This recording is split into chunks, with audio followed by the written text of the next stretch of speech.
há um tempo atrás era um baita tabu você falar sobre criar uma empresa para vender, né? Mas cada vez mais tem empreendedores que têm criado empresas com esse objetivo, né? Tem duas formas de a gente ganhar dinheiro com uma empresa, ou é gerando lucro ali no dia a dia, ou um dia você vendendo essa empresa, né, lá na frente. Eu sempre acreditei que a empresa ela tem que nascer para ser perene. A empresa, nós fundadores somos colaboradores da empresa. Total. Nós somos donos de ações daquela empresa. Ponto. Mais nada. Ou seja, acho que reflete muito a sua visão de grandeza no sentido de sonhar grande mesmo, né? Sim. E que você passa isso pros outros e foi decisivo para mim. O próximo negócio nós vamos pro bilhão. Exato. Só que você falou aquilo com uma certeza, assim, e não era uma certeza arrogante, era até com uma leveza. Eu falei, cara, não tem como parar um cara desse. Então, cara, acredito que a gente consiga ser bilionário. Não vejo problema nenhum. O grande lance é o que a gente vai fazer para chegar lá. Sim. Porque você se diverte. Mesmo com os desafios, você consegue se divertir. Mesmo com estresse. Mesmo com estresse, Quando você consegue sair e falar, pô, eu tô estressado, mas tá legal pra cacete. M&A só acontece no dia da assinatura do contrato, né? Só com o dinheiro da conta. Cara, eu faria tudo de novo. Eu acho que seria interessante as pessoas fazerem isso.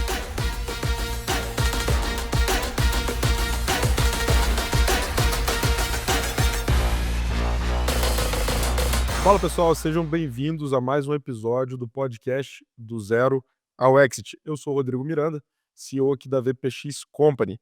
E aqui, a cada episódio, eu converso com empreendedores que trilharam essa jornada de fundar, escalar e vender suas empresas para outros grupos, se fundirem e por aí vai.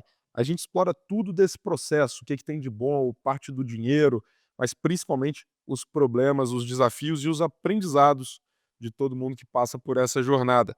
A gente está de volta aqui depois dessa breve pausa, é o primeiro episódio que eu gravo aqui em 2025 no sofá da minha casa. Eu já estava com saudade de trazer esse conteúdo para vocês.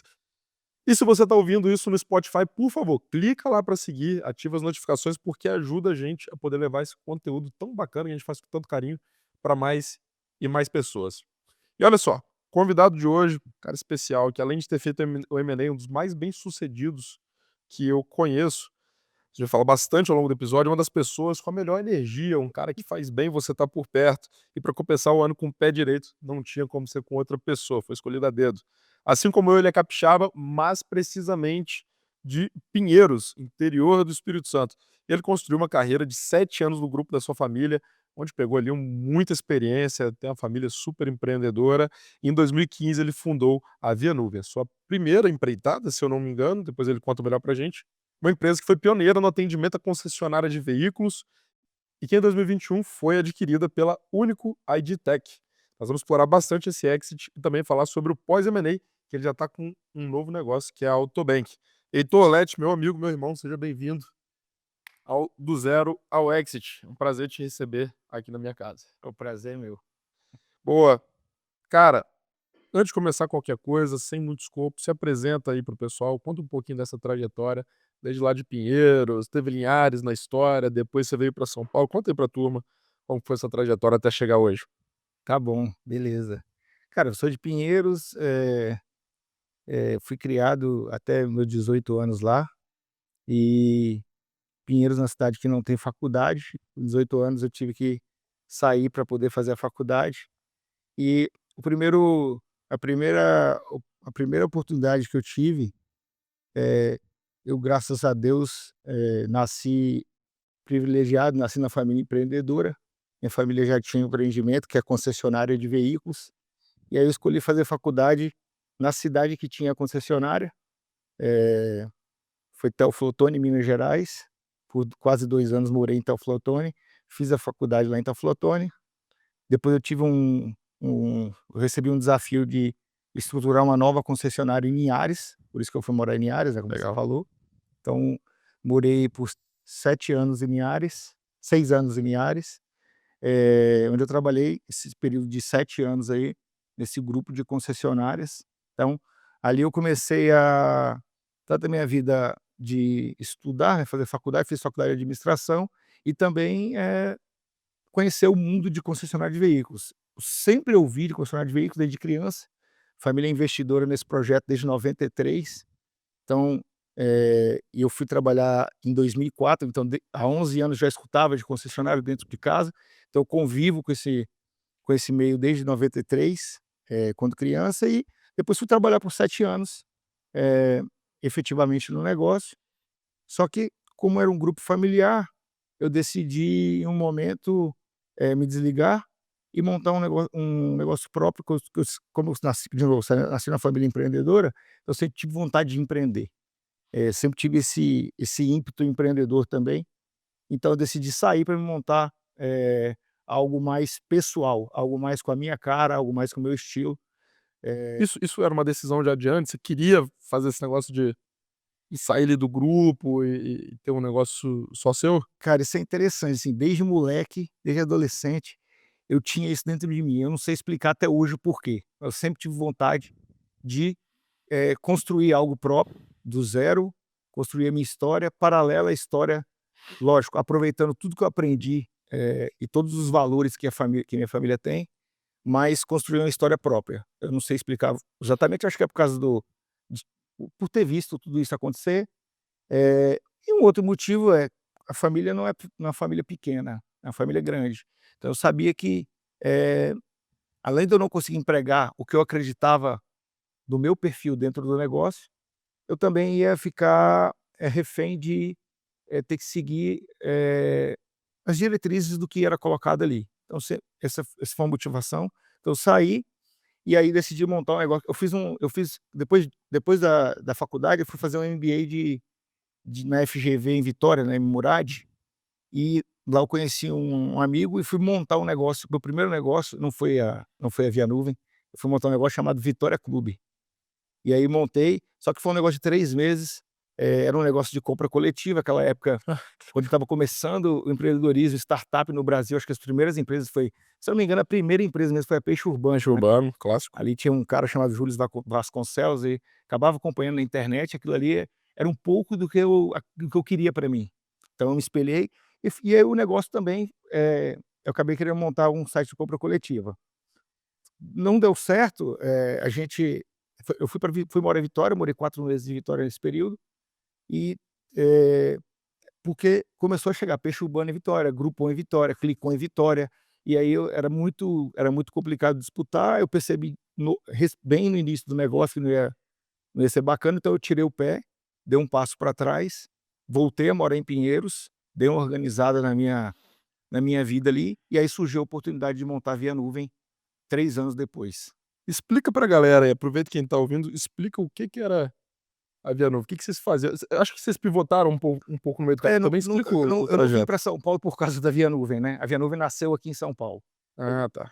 Meu pai já investia, em um software de gestão de fazenda com um cara aqui de São Paulo chamado Gustavo, e, ele quando eu voltei para Pinheiros nesse período, ele me convidou a: "Heitor, continua investindo nesse projeto", junto com o Gustavo, e tinha outros sócios também.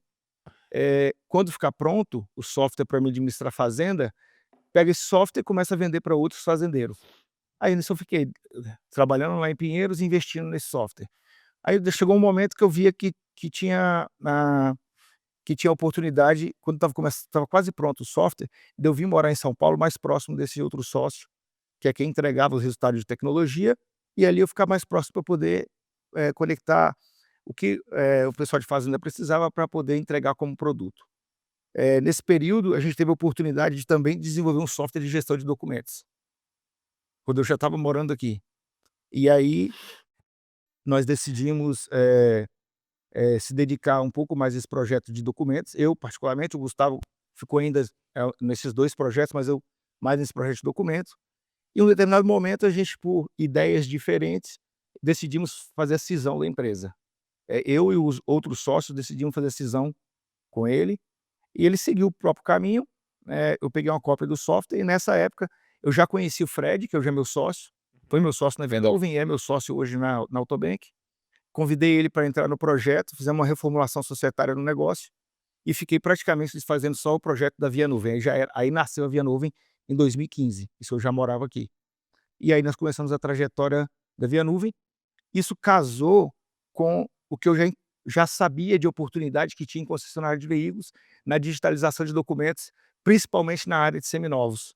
Tinha, no seminovo, o concessionário ele pega o seminovo na troca do que ele vendeu de um novo, e ele vende para um outro terceiro.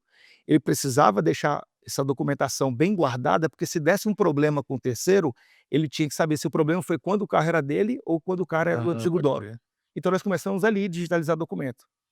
E aí, daqui para frente, o próprio concessionário foi pedindo para a gente: "Cara, beleza, agora eu quero mandar esse documento para o gerente aprovar antes de ser um documento de arquivo digital". Então, aí o software nasceu com os próprios clientes e também com a experiência de Fred, que já trabalhava na área de digitalização de documentos, para a gente começar a desenvolver o software voltado para a concessionária. Cara, que maneiro. E esse foi um negócio que vocês fizeram ele bootstrap, né? Bootstrap, que pra quem eventualmente não sabe, é sem investidor externo, não é isso? Isso. Isso foi uma decisão de vocês e, independente se foi ou não, o que que teve de positivo e o que que teve de negativo fazer essa história? Diferente das que eu fiz, né, vocês fizeram sem investidor. Na verdade, não foi a decisão nossa. O que aconteceu é que a gente não conhecia o mercado de captação de Não sabia que era possível. não sabia que era possível. Nem sei se na época, isso 2015, talvez já tinha, mas a gente não acompanhava o mercado de VC, né, do Venture Capital ali. Bem embrionário. Então, o que a gente tinha como opção era colocar recurso próprio, nosso recurso acabou durante a jornada, e levantar recurso no banco. E aí, durante a jornada da Via Nuvem, nós fomos assediados por fundos de investimento para poder aplicar, e aí a gente decidiu seguir com o processo de VC, chegamos até a ter uma oferta, um cheque na mesa por participação da empresa, só que naquele momento da empresa, a gente olhava para o dinheiro do fundo e olhava para o negócio, a gente já estava começando a enxergar que a gente não precisava daquele sócio e aquele dinheiro não ia fazer diferença do tamanho de mercado que a gente tinha na mão, que era o mercado de concessionária de veículos, para a tese daquele momento, naquele momento de empresa. Então a gente decidiu por não seguir e decidimos com uma aplicação financeira, de banco, né, e tentar virar o negócio durante a jornada. Pegaram o dinheiro lá no banco. Peguei um dinheiro no banco, exatamente. E aí, o que que tem de bom e de ruim em financiar um negócio com banco, né, e não com investidor? Cara, quando eu olho para a pessoa física e quando eu olho para primeiro negócio, talvez faz sentido, porque você vai, se você conseguir virar o negócio, ele tá 100% na decisão da sua mão ali, fica mais fácil depois no futuro, como por exemplo foi o nosso M&A. Claro. Então isso foi muito bom, cara, a empresa era nossa, o estilo empregado era nosso, o conhecimento do mercado era nosso também, então, toda decisão era muito mais rápido, muito mais simples e muito mais então, a gente teve uma coisa muito bacana na jornada da Via Nuvem, que foi errar rápido, acertar rápido.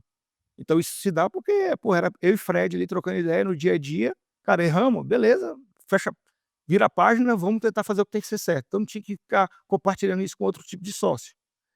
Então, cara, acho que isso foi uma parte boa. Muito Talvez bom. talvez a parte, que poderia ser melhor, eh, talvez a gente estaria com um software porque o Via Nuvem ele se tornou um software de BPM, né, Business Process Management, que é workflow, aprovações, existia já esse modelo, era um modelo ali que o Visage fazia modelagem Sim. de processo, a gente praticamente copiou o Visage e tinha isso dentro da nossa plataforma, então ele não necessariamente ficou um software para concessionária de veículos. Qualquer empresa que quisesse organizar seus processos e colocar isso de maneira digital funcionando, a gente podia atuar. Inclusive, a gente tinha 15% da nossa carteira fora de concessionária, eventuais empresas que eram do grupo de concessionária ou também outras empresas que procurava a gente. Então, a gente poderia talvez pegar esse dinheiro e talvez ter atingido um outro mercado que não fosse só concessionária. E talvez teria uma empresa de BPM aí, maior do que foi a jornada da Via Nuvem, ficando só em concessionária. Mas é uma coisa que eu não sei falar porque eu não experimentei. Acho interessante, né, você e o Fred, os 2 vocês têm um perfil muito de relacionamento, assim. Como que vocês se dividiam ali no dia a dia, né? Era uma empresa de tecnologia, vocês chegaram a ter quantos funcionários ali antes de vender? Até 60 funcionários. 60 funcionários. O que que era as suas partes, o que que era do Fred? No início todo mundo fazia tudo, né. É. Cara, normal. A Autobank está sendo assim hoje, todo mundo faz tudo. A ideia era, primeiro coloca o cliente para dentro de casa, vamos faturar, depois a gente organiza a casa. A gente tinha essa filosofia. Sempre tentando entregar, para o cliente o que ele de fato contratou, sem ser de maneira, como é que eu posso dizer, prometer e não entregar. Essa foi uma filosofia que nós usamos. Depois, quando a empresa foi crescendo, eu tinha um perfil naturalmente, nós fomos entendendo que eu tinha um perfil mais operacional e Fredão um pouco um perfil mais de growth, ele comercial, marketing. E aí nós se dividimos assim, durante essa jornada nós trouxemos um outro sócio de tecnologia, então um sócio nosso de tecnologia, o William, ficava com a tecnologia, Fred comercial, marketing, e eu ficava com a operação da empresa. Legal. Administrativo, financeiro, suporte, essas coisas.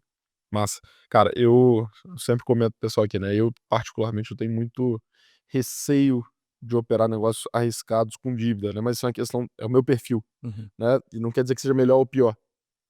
Sempre falo que todo caminho ele tem seus problemas e o ponto é escolher qual problema que a gente quer. E se eu não me engano, você já me contou um pouco dessa história, assim, que vocês tinham lá as parcelinhas pra pagar lá do banco, teve dia que você pagou a última lá que você até deu emocionado, assim, né. Cara, sem dúvida, acho que o maior desafio, um dos maiores desafios, talvez o maior, foi essa questão de construir algo, fazer o negócio ali brequivar e virar um negócio que gera caixa, né, e com a dívida para pagar. Então, não tinha um dia que a gente não lembrava dessa dívida que nós tínhamos que pagar. Então, quando nós brequivamos a empresa, que começou a gerar caixa, nós começamos a pagar todo mês, pagava e deixava um fluxo de caixa para o mês seguinte, pagava, essa era a prioridade nossa, para a gente tornar a empresa ali saudável, mais leve para poder ajudar nas tomadas de decisões e trabalhar.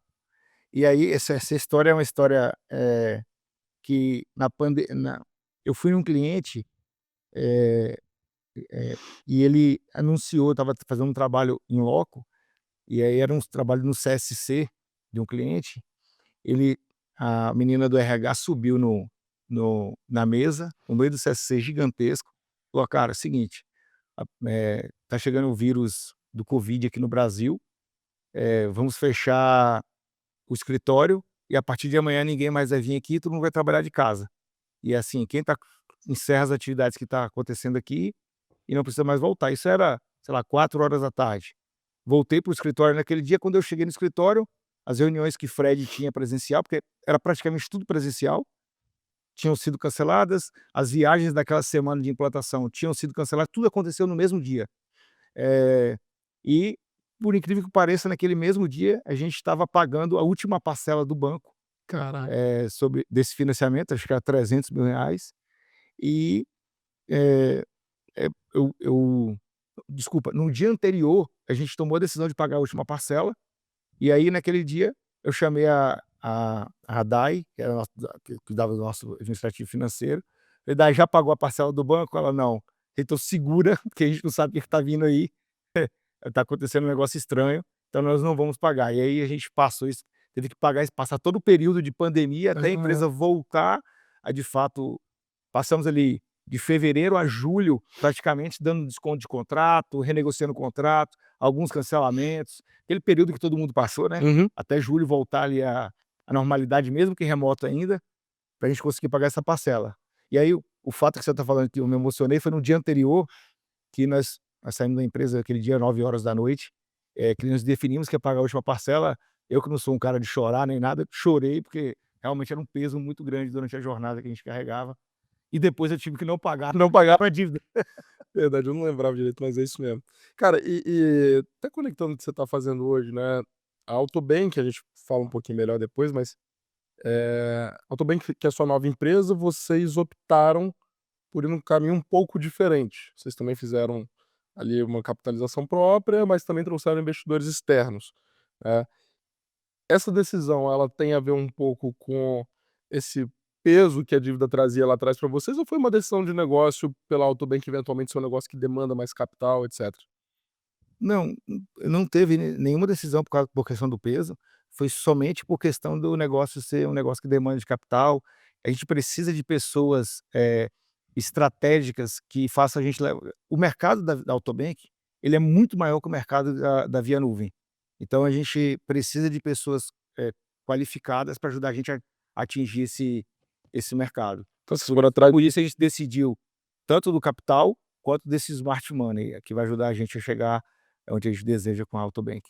Pô, a parte do smart eu não fui nem considerado, né, é bom pra eu saber que eu não tô cogitado no smart money aí. Como assim? Não fui convidado para ser smart money na É Autobank. isso. A brincadeira, é um projeto super legal, a gente vai falar melhor sobre ele daqui a pouco. Que inclusive, se você lembrar, quando eu estava saindo da Zait, eu te mandei a mensagem, você lembra disso? te mandei mensagem, falei: "Pô, queria sentar com você e com o Fred, saber melhor sobre a Autobank e tal", É. lá atrás, final de 2022. Então, E a foi onde Autobank a gente se a conheceu, né. Autobank ela está sendo uma série de descobertas, né. Cara, nós temos quase 2 anos de projeto. Te falar que, eh, o nosso modo de trabalho e descoberta, sei lá, quase que mensal, assim, na Autobank, principalmente por ser uma questão de venture capital, de mercado muito maior, de produtos novos dentro da concessionária de veículos. Então, a gente está cara, se você me perguntasse em 2020 o que a gente ia fazer com a Autobank em relação a VC, era totalmente cru. Hoje já tem uma outra cabeça em relação Tá, a isso. Então, é um negócio que a gente está aprendendo muito, aprendendo muito. massa. Nós vamos falar sobre ele melhor daqui a pouco, porque vale muito a pena. Eu particularmente gosto muito da tese.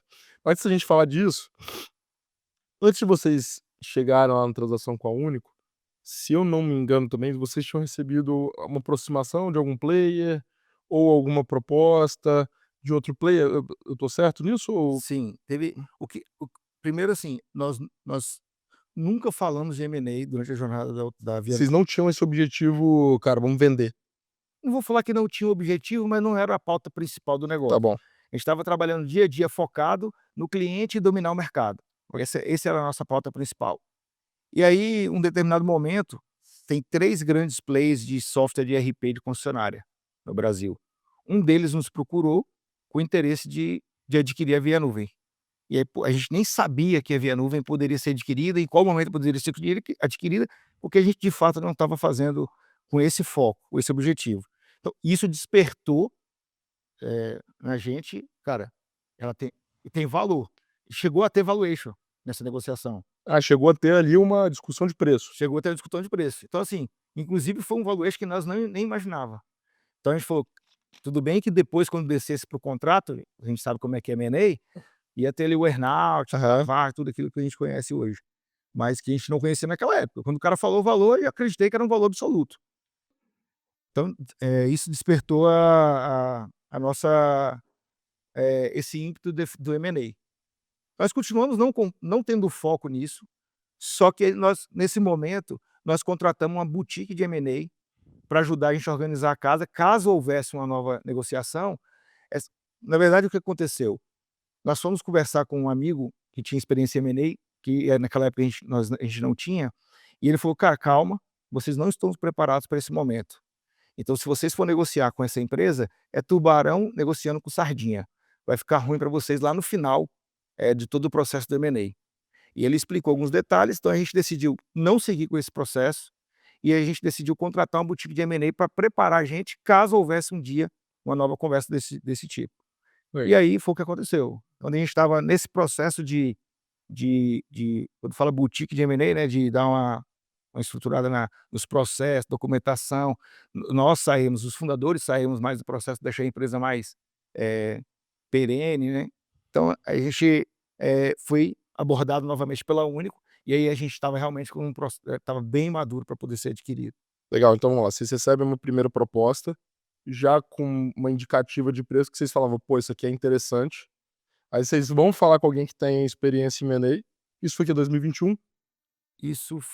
A pandemia foi em 20, né, 20? isso foi em 19. Foi 19? 21 nós vendemos, né.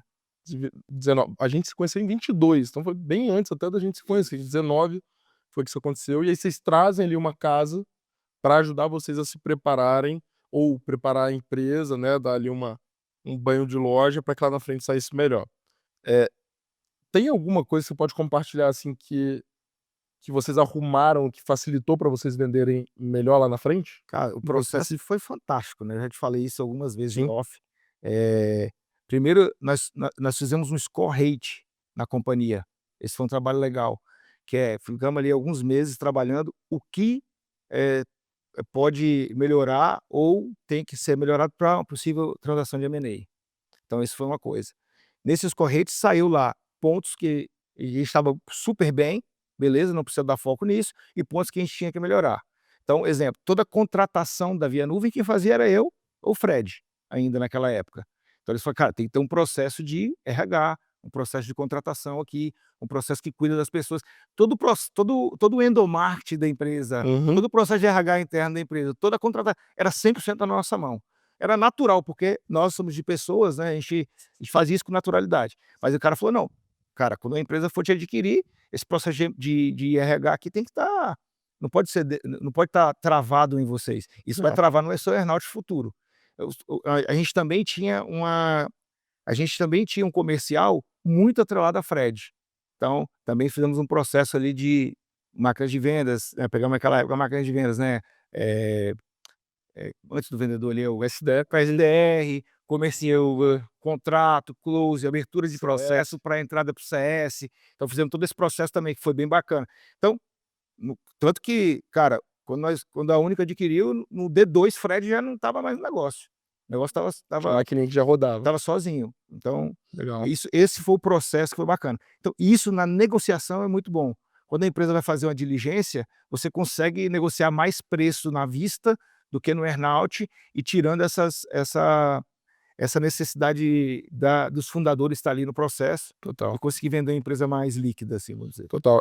E eu sempre cito esse caso lá na VPX, porque a gente faz isso nas empresas. A gente olha lá o que a gente chama, internamente, chama de sellability, né? Ou seja, a capacidade dessa empresa ser vendida. Mapear, a gente mapeia ali uma série de pontos, eh, de gestão, de processos, né? De liquidez também para o mercado. E eu acho que o caso de vocês foi muito bem executado. E eu acho que potencializou não só preço, né? Mas a forma como foi feito o M&A de vocês, né. E uma coisa que a gente traz há um tempo atrás era um baita tabu você falar sobre criar uma empresa para vender, né. Mas cada vez mais tem empreendedores que têm criado empresas com esse objetivo, Objetivo. né. E eu sempre acho que já falei aqui algumas vezes, tem 2 formas de a gente ganhar dinheiro com uma empresa, ou é gerando lucro ali no dia a dia, ou um dia você vendendo essa empresa, né, lá na frente. Então, é muito interessante entender que existem processos que podem ser implementados que facilitam, né, esse Sim. processo. Eu acho que eu sempre tive uma, mesmo que não fosse para vender, mas eu sempre acreditei que a empresa, ela tem que nascer para ser perene. A empresa, nós fundadores somos colaboradores da empresa. Total. Nós não somos ali nós somos donos de ações daquela empresa, ponto, mais nada. O que que nós temos que fazer no nosso dia a dia? Valorizar a ação, que é o nosso patrimônio. E do resto, a empresa ela tem que ser perene, com nós ou com quem for estar ali na gestão da empresa. Então isso é um ponto importante. E aí, isso não necessariamente para questão de M&A, por questão da empresa ser uma empresa que vai ser construída para sempre. Claro. Não essa empresa que pode morrer daqui a uns dias. Eh, Visto isso, eu particularmente não gosto de montar uma empresa para vender. Eu gosto de montar uma empresa para crescer, cara, olhar um objetivo giga na frente, sonhar alto, focar ali no dia a dia cliente e atingir esse tamanho de empresa, e deixar que o processo de M&A e o processo de dinheiro, ele seja um processo de consequência, e Consequência, não claro. seja um processo de objetivo, porque senão o foco no negócio, eu acho que pode atrapalhar durante a jornada. Claro, claro, é um ponto de vista. O seu pai é um puta do empreendedor, né. Ele É uma uma boa referência. é, você tem um baita de um professor em casa, e ele, por exemplo, ele tem a lógica da perenidade dos negócios na família, certo? Sim, tem. Ele olha pra aquilo ali, cara, perpetuar e tal, você já me contou um pouco das políticas que eles têm ali, cara, de perpetuar, de não ficar sacando, né, a empresa, Então, etcétera. eu gosto de sonhar grande, talvez ele nem tenha esse perfil, mas eu tenho. Mas ele tem 2 perfis que eu tenho que eu acho muito legal. Primeiro, focar. Meu pai é um cara extremamente focado. Então ele não vai fazer 10 negócios ao mesmo tempo, ele vai fazer um negócio ao mesmo tempo. Aí, cara, esse negócio está super bem, está perene, está estruturado, ele vai seguir para um próximo negócio. E o próximo negócio não vai destoar do primeiro negócio. Então, cara, ele não vai ter uma empresa, sei lá, fazenda, tá super bem fazenda, agora eu vou montar restaurante. Não, cara, o que que fazenda vai, ter proximidade com os negócios, o meio que ele já convive, a rede de contato, que faça o próximo negócio ser mais fácil que o primeiro negócio.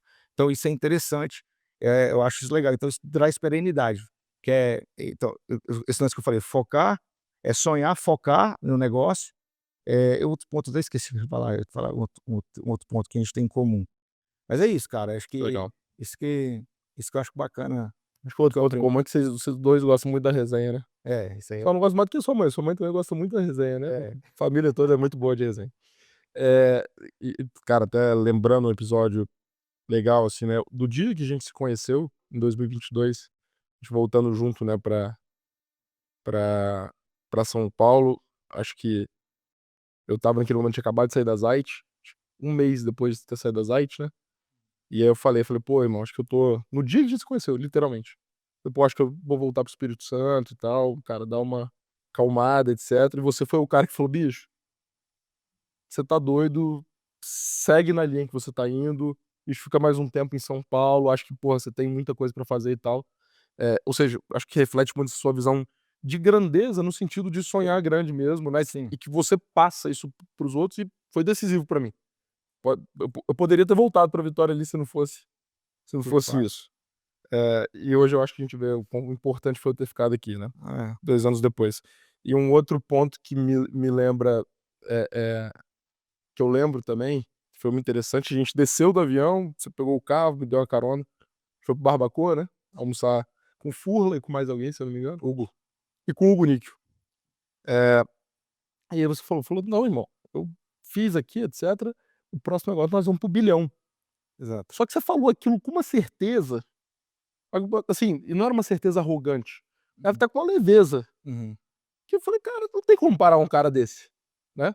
E aí me inspira muito, assim, essa visão, porque literalmente podia ter parado de trabalhar, podia ter voltado para Pinheiro, podia ter voltado para Vitória, etcétera, mas essa visão e você é um cara que fala pouco sobre dinheiro, você fala muito sobre a grandeza de negócio, né, isso eu Uhum. acho que é um negócio legal, não sei se isso vem também do seu pai lá, né. Acredito que sim, acredito que sim. Meu pai não foi um cara que nunca conversou sobre grana, né, nunca mesmo, assim. Ele sempre falou de negócio, nunca falou sobre dinheiro. Então isso tem tudo a ver, eu particularmente também tenho esse perfil. Mas cara, acho que o maior desafio do empreendedor é você s sair daquele passo um, sei lá, para o passo 2, 3, 4. Depois que você consegue trazer leveza para o dia a dia do negócio, o negócio fica gostoso, pô. Sim. Você se diverte. Mesmo com os desafios, você consegue se divertir Mesmo com bastante. estresse, Mesmo com estresse, você quando você consegue sair e falar: "Pô, eu tô estressado, mas tá legal pra é. cacete", né. E cara, assim, sou apaixonado pelo Espírito Santo, você sabe disso, nós somos apaixonados, sabe disso. Mas, cara, a oportunidade que tem em São Paulo, Claro. desculpa, mas não tem em outro lugar do Brasil. Não, e outra, a gente estar em São Paulo não quer dizer que a gente abandona o Espírito Santo, pelo Não, contrário. pelo contrário. Quanta coisa a gente tem levado pra lá, investindo lá. Você é meu sócio, nós somos sócios investidores lá No Rio no Branco. negócio, no Rio Branco. Eu tenho, e a Autobank agora tem filial no Espírito Santo. Tem filial lá, eu também, meu maior escritório é no Espírito Santo. Então, não é uma questão de onde tá o nosso IPTU, Exato. né, mas sim, cara, eventualmente ajudar a fazer essa ponte. Quanta gente a gente traz pra cá, pra gente fazer conexão, ajudar a conectar com o E negócio, investe né. no Espírito Santo, né. Investe A gente total. continua investindo no Espírito Santo. O fato é, nós provedores do negócio, eu acho interessante estar aqui em São Paulo, para estar próximo das oportunidades que aqui tem e da velocidade que tem os negócios aqui em São Paulo. Total, Cara, total. a gente tem um almoço amanhã que a gente não está sabendo hoje, e é mega importante que aconteça só em São Paulo. Totalmente, totalmente, totalmente. A gente inclusive tem uma história nessa linha, foi de Outra repente. coisa que eu acho legal, esse fato que você falou do bilhão aí. Cara, eu sempre, eh, acredito que dá. Eu odeio a pessoa falar comigo: "Não dá". Pode ser pequeno ou gigante o negócio. Então eu sempre acredito que dá. Então, cara, o que determina é o que você vai fazer para chegar lá. Então, cara, acredito que a gente consiga ser bilionário. Não vejo problema nenhum. O grande lance é o que que a gente vai fazer para chegar lá. Que a gente vai ter que abrir mão, Abrir mão, focar, com dedicar, quem que a gente vai ter que se entregar valor relacionar. para o cliente, se relacionar, tudo isso que a gente já que a gente sabe, é um desafio, mas que, cara, dá para fazer. Legal. Todos os outros fez, e por que a gente não vai conseguir fazer, né? Sim, total. E em outros pontos, você tá aqui em São Paulo é importante, até para acelerar o processo. Total. É, eu fiz um outro podcast, você conheceu o Walter da Ioasys? Não, Ainda não, né. não. Ele é um cara que vendeu pra Alpargatas, lá também fez um puta deal e eu acho que vocês têm um perfil parecido de relacionamento, assim, né, de cara, porra, vocês se entregam de verdade ali, você é um cara que você se relaciona da mesma forma com uma pessoa que você nunca viu na rua e com o presidente do Brasil você vai tratar da mesma forma, eu acho isso uma capacidade incrível e tal. E trazendo isso para o lance do M&A, de uma negociação, quanto você acha que isso impacta essa capacidade de relacionamento? Porque muitas vezes o comprador ele tem que comprar o fundador antes também, você concorda com isso ou não? É business, business. Cara, eu acho que é business, business, né. É mesmo? Na trajetória para construir algo que vai chegar para ser vendido, eu acho que sim. E aí esse fato de relação é cultura, né, você acaba construindo uma cultura ali, que faz esse negócio ser bacana. Mas, cara, no M&A, eu acredito que seja business, business, assim. Eu acho que tem um fator pessoal, mas enfim, Então, Respeito. eu não sei. É porque o que eu até conversando nesses papos aqui, né, Tem gente que faz relacionamento construtivo, vamos dizer assim, ou seja, com interesse, no bom sentido, com intenção. mas com intenção. Eu particularmente não tenho dificuldade. Eu Não, total, mas isso que eu acho incrível. eu faço natural, porque eu gosto de fazer Mas esse que é o ponto que natural. é do caralho. É. Isso que é do caralho. Agora, talvez quem consiga fazer de maneira construtiva e para o bem, talvez consiga ter mais resultado no M&A, vamos dizer assim, no business. Eu acho que o seu perfil do Bob que é natural, é de coração. Eu acho que esse negócio, cara, conecta de um jeito É. absurdo e no final do dia, essa é a minha tese, né, no final do dia o cara tá escolhendo um sócio pra ele, né. Por mais que você fique só 1 ou 2 anos na empresa, você vai ser sócio do cara ali, ou você vai ser executivo, etcétera. O cara, Uhum. eu acho que o mínimo ali de tesão em estar Mas você não junto, acredita etcétera. que esse investidor não olha a capacidade de execução? Em Também, vez de olhar eu acho que olha tudo. Acho é. que olha tudo, não é um fator ou outro. Acho agora, se eu boto e os caras que têm muita grana, eles podem comprar qualquer empresa. Uhum. Se eu boto um monte de empresa lá com os puta financials bons lado a lado, eu acho que o fator pessoal ele É? eu acho que é um puta diferencial. Eu acho, eu Beleza. acho. Não, legal. Acho que você tem uma vantagem competitiva aí. Assim, até nesse ponto, né, de relacionamento, tudo, processo de M&A é um processo desafiador. O de vocês demorou quanto tempo? Cara, o nosso foi 40 dias. 40 dias. É, 40 dias, muito fora da curva, né. é. Durante esses 40 dias aí, teve alguma coisa que te tirou o sono e tal, ou foi liso? Cara, por isso que eu sempre falo, o M&A desse cara foi um dos M&As mais lisos no sentido com mérito, tá. Aham. Mas teve alguma coisa ali que eu não tô enxergando, alguma noite mal dormida, algum Ah, cara, na hora que você tem uma negociação que possivelmente, vai acontecer, até de fato acontecer aquele dia da assinatura do contrato, e o dinheiro pingar na conta, você praticamente não dorme, né. Cada detalhe você dá uma atenção, máxima ali para que aquilo aconteça porque M&A só acontece no dia da assinatura do contrato, né. só com o dinheiro na conta. Porque, cara, contrato vai é uma briga até legal, mas é uma É, briga grande, né. e às vezes é um xadrez, né. Então você para tudo e dá atenção extrema a todos os detalhes ali para não acontecer um problema. O É, nosso, assim, particularmente não aconteceu nenhum problema grande, mas tirar o sono com certeza tirou. Eu fui 40 dias sem dormir de fato. legal. Bom, pessoal, inclusive se você tá vendo a gente aí, seja no Spotify, no YouTube, etcétera, tem um QR Code aqui na tela. Se você tá eventualmente num momento desse, pensando numa possível saída, ou quer se preparar para um potencial M&A, ou quer entender como é que o seu negócio pode gerar ainda mais resultado, entra, escaneia aqui o QR Code que está na sua tela, que o meu time vai entrar em contato pra gente fazer um diagnóstico gratuito do seu negócio e a gente entender se e como que a gente pode te ajudar, seja lá qual for o seu objetivo, beleza? Vamos fazer gosto de fazer sempre um bate-bola aqui, jogo rápido, hein? Tem que ser jogo rápido, pode pensar muito não, beleza? Puta que pariu. Depois que assinou não, depois o dinheiro bateu na conta, porra, dá felicidade, né? O dinheiro bateu na conta, quem foi a primeira pessoa que você ligou? Acho que foi meu pai. Foi seu pai? Sim. Que maneiro, que maneiro. Você estava onde quando finalizou tudo? Vocês estavam aqui juntos em São Paulo?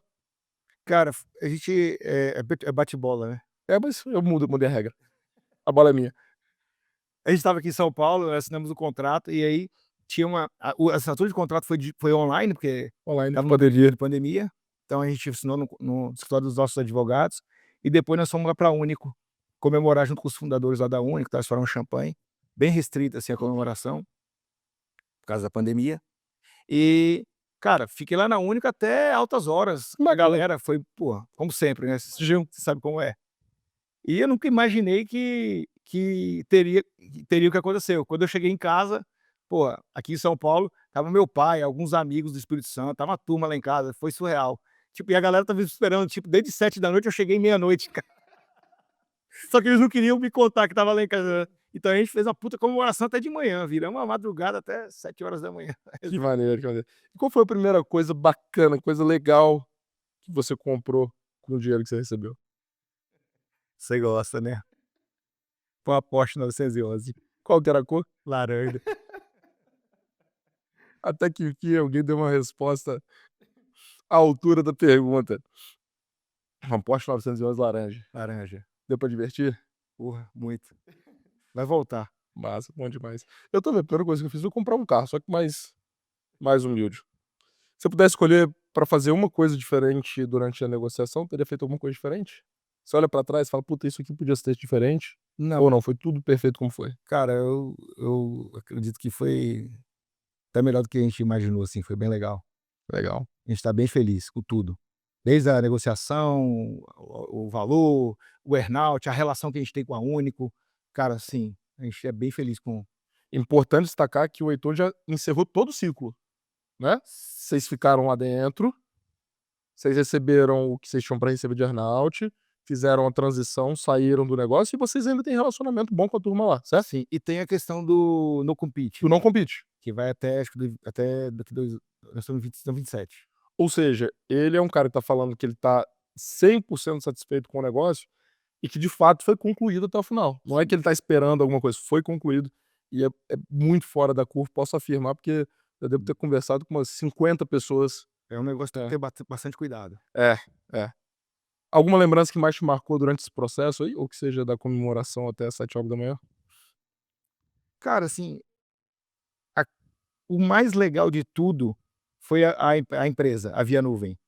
A empresa foi do caralho, assim. As pessoas, a jornada, os clientes, a amizade que a gente fez durante a jornada, isso sem dúvida nenhuma vai ser a memória eterna e que eu achei mais legal, assim. Foi o maior aprendizado foi isso, assim. Legal. Dá um conselho pra quem tá no meio de uma negociação, no meio de um M&A.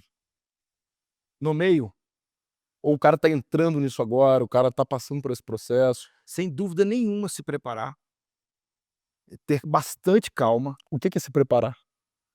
Isso que nós falamos, né, cara, conversa com quem fez um bom M&A, contrata uma empresa especializada em M&A para assessorar, não vá sozinho no processo de M&A, acho isso é extremamente importante.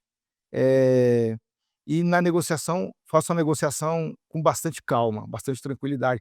Eu sei que é muito difícil, o que eu estou pedindo aqui eu acho que ninguém vai fazer, nem sei se eu faria de novo na próxima M&A, mas tem que tenta lembrar sempre disso, bastante calma, negocie bastante o contrato, vá com bastante responsabilidade, sem afobação, para que você curta a jornada depois. Porque, cara, às vezes você vai curtir só o dia e depois você vai ter um corpo de cabeça para administrar, e toda aquela trajetória que você teve de, sei lá, tem gente que tem 10 anos de empresa, 5 anos, 20 anos, vira um pesadelo da puta trajetória que a pessoa construiu. Legal.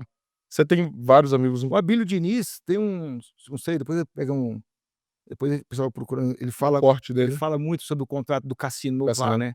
Então, a única coisa que ele se arrependeu na vida, se eu não me engano, foi ter ansiedade naquele contrato do cassino.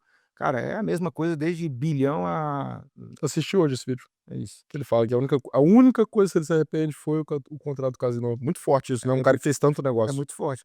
Porque de novo, cara, toda a dedicação que você fez, toda a trajetória que só você sabe, só quem é empreendedor sabe o que passou, talvez você vai errar naquele dia de detalhes ali que vai te dar uma dor de cabeça e você não vai ser feliz, não vai curtir o que você construiu. Sim. Você tem muito amigo empresário, amigos que já fizeram IPO, que já venderam empresas e tal. Tem algum que você acha bacana até da gente trazer pra contar a história aqui? Quando você pensa em M&A ou de IPO, né, que acaba sendo ali também uma liquidez. De M&A, É. Alguém que tenha vendido empresa ou que abriu a empresa na bolsa. você, pô. Eu, né. Não, Qualquer dia tem que trazer alguém pra me entrevistar aqui. mas aqui, a nossa convivência é um super aprendizado, você sabe disso, eu falo isso sempre pra você. De toda maneira que você trata ali, eu sou um pouco mais irresponsável, um pouco menos técnico, né, você tem um pouco mais de técnica, então eu me apoio muito nisso, nesse trabalho que vocês fazem, em toda a jornada que vocês tiveram. Mas cara, eu tenho alguns amigos legais, é que tem alguns que tem que concluir ainda, assim, mas tem muita coisa legal, assim. Mas o próprio Furla, né, que é um cara que é seu amigo, fez uma Fula tem uma baita IPO, né. linda trajetória. Uma linda, linda trajetória. Porra, ele fez M&A na entrada dele na XP, né, aquela empresa que já existia, e depois, junto com a XP, fez o IPO, né. Não, Sem esse dúvida nenhuma é um grande cara para contar uma trajetória bonita. ainda vou trazer ele aqui, esse é fora da curva demais. E você que tá ouvindo a gente também, pode correr lá no Spotify ou no YouTube, onde quer que seja que você esteja vendo. Coloca lá nos comentários quem que você quer que eu convide pra vir aqui na minha casa, aqui no sofá de casa, tomar uma cerveja ou um café e contar essas histórias maravilhosas, né, de sucessos, de desafios, etc, mas principalmente de aprendizados que a gente pode levar pra vocês. Beleza? Vamos falar agora um pouquinho pós M&A? Vamos. Eh Fala que eu acho que é uma parte muito importante, às vezes o pessoal no M&A se prende muito a preço, valuation, etcétera. Claro que vocês tiveram uma liquidez muito interessante, porra, sensacional, mas o seu processo, eu admiro ele também pelo pós-M&A que vocês conseguiram construir, a transição, o tempo que vocês ficaram ali dentro, depois saíram com uma boa relação, etcétera. Conta um pouquinho como é que foi isso, vocês continuaram à frente da empresa, mudou, vocês se integraram na Único, só dá uma geral como é que foi esse pós-M&A ali.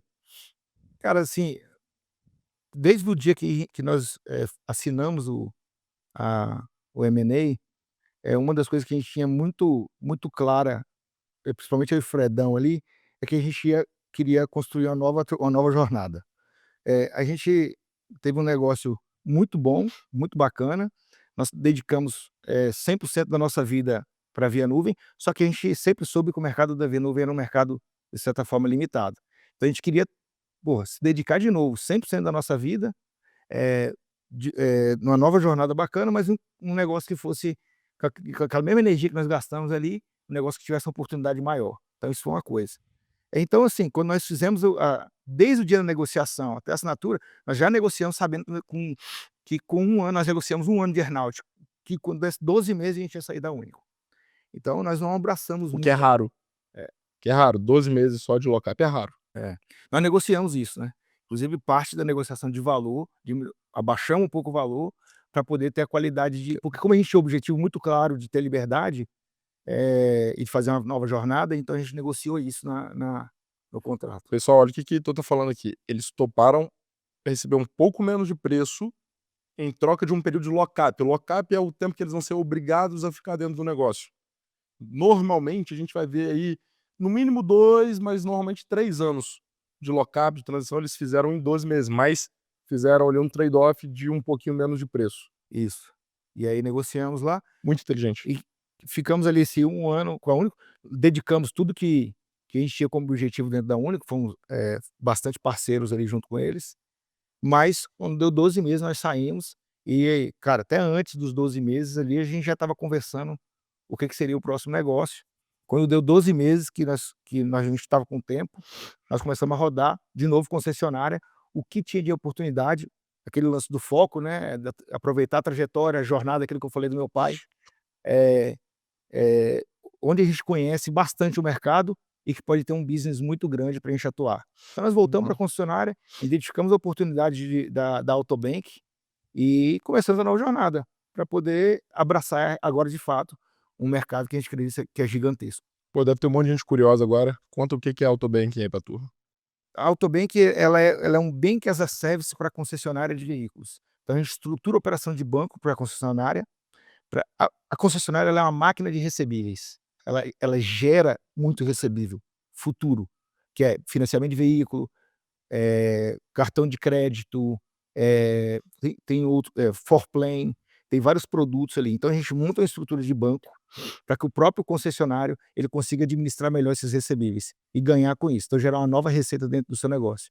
E aí a gente fica com o FII dessa operação e eventualmente participa junto com o concessionário nesses financiamentos aí que é gerado dentro da concessionária. É o banco das É concessionárias. o banco das concessionárias. Legal. E vocês já estão tracionando, já tem clientes dentro do negócio? Hoje nós temos 12, nós começamos a operação mesmo em agosto de 24. Nós ficamos 1 ano e meio de estrutura burocrática, tecnológica, minimamente, né, para começar o negócio, e de fato nós fomos ao mercado em agosto na FenaBrave, que é a feira dos concessionários de veículo, e nós temos hoje 12 grupos de concessionária operando e tem mais uns 12 grupos em período de implantação. Legal. Tivemos o prazer e a honra de participar um pouquinho da discussão ali de business plan com vocês também, através da Sim, VPX, sim. que muito nos orgulha. Não só o business plan, né, nós temos uma planilha de ROI que a gente usa bastante nessa negociação com o concessionário, que quem fez foi a VPX O também. VPX, né. Legal, a gente fica muito, muito, muito feliz com isso. Eh, e cara, acho que encaminhando para o final aqui, eu te conheço, a gente se conhece muito bem. Eh, o que que, eventualmente, você poderia ter voltado lá para Pinheiros, deixava o dinheiro na conta rendendo e vivia ali, porra, comprava fazenda lá junto com seu pai, tudo ia ser feliz. O que que te faz não só continuar, mas continuar buscando uma coisa muito maior? E outra, assumindo risco, né? Porque vocês botaram grana, vocês assumiram novos negócios, etc. Tem toda uma coisa. O que move no final do dia, irmão? Cara, de novo, a a nós destravam quando acontece um processo de M&A, você destrava, algumas portas, né, e algumas oportunidades que durante a jornada do seu primeiro negócio você não tem. Uhum. Então, cara, quando você olha para esse mundo de oportunidades, para esse tamanho de mercado que a gente consegue adquirir, e olha para voltar, você fala: "Porra, eu tenho uma puta oportunidade aqui que foi mérito nosso por ter destravado, vou desistir agora?". Então foi mais olhando essas oportunidades bem maiores do que as oportunidades que a gente tinha quando a gente começou a ver a nuvem, talvez muito maiores que fez a gente decidir por dar esse próximo passo. E outra coisa assim, cara, eu acho que nós empreendedores, quem é empreendedor mesmo de verdade raiz, é empreendedor até morrer, né. Então, eu acredito que eu vou ficar para o resto da minha vida aí se dedicando a empreender, construir, se relacionar, conhecer gente bacana. Pô, é gostoso pra caralho, eu sou Não. apaixonado por isso, então não fazia sentido eu abandonar isso na jornada e na idade que eu tenho também, É muito quase um estilo de vida é também. um esti não, é um estilo Um de estilo de vida. tipo que cada pessoa tem o seu dom, né. Porra, talvez eu acredite que o meu dom seja isso, assim, então eu vou me dedicar a ele, não vou por que que eu vou parar e fazer uma parada que não é o Normalmente eu peço pro pessoal deixar uma mensagem final pra quem tá ouvindo a gente, mas recentemente coincidentemente, a gente estava no mesmo avião, sentou lado a lado, e aí a gente estava conversando, sobre a Bianca, né, minha namorada, e aí você ia falando sobre empreender, sobre ela empreender, etcétera, a gente discutindo, e você e ela se dão muito bem também. E aí você falou um negócio que, porra, pra mim aquilo ali marcou, né, assim: "Cara, ela é uma pessoa sensacional, ela merece". Aí você: "Cara, eu acho que todo mundo merece viver isso que a gente vive, etc, verdade. tal". Só dá uma repete um pouquinho dessa mensagem aí, que eu acho que é muito legal. Claro que é um viés nosso de que empreende, que teve algum sucesso, tudo, mas eu acho que foi uma mensagem tão verdadeira que vale a pena passar pra A frente. fase que a gente tá vivendo é muito gostosa, né, irmão. Muito gostoso. Então, eu de verdade eu gostaria que, todo mundo pudesse ter oportunidade de experimentar, os acessos que nós temos, pô, a diversão que a gente tem, qualidade de vida e tudo mais. A leveza, A né. leveza, se relacionar com pessoas cada vez melhores do que a gente aprender, e chegar e sair da maneira que a gente acredita que seja, com leveza, né. Então isso é legal pra caramba. Cara, não é fácil, se eu pudesse deixar uma mensagem, eu deixaria uma mensagem de eu abdicaria um período, eu gosto do período de 10 anos, assim, é o que eu tenho. Eu abriria mão de praticamente tudo que eu tenho na vida de que eu gosto de fazer por 10 anos para dedicar a um projeto, para depois gozar dessa oportunidade. Focaria, não desistir, né, sonhar grande e, cara, focar, não olhar para o lado durante 10 anos e realizar um projeto bacana. E aí depois, cara, você toma decisões de mesclar, talvez fazer um pouco o que você gosta com ou misturar, né, o que você gosta junto com a próxima jornada, enfim. Talvez isso é eu faria isso, assim. Foi o que Legal, eu fiz e eu faria de novo. legal, legal.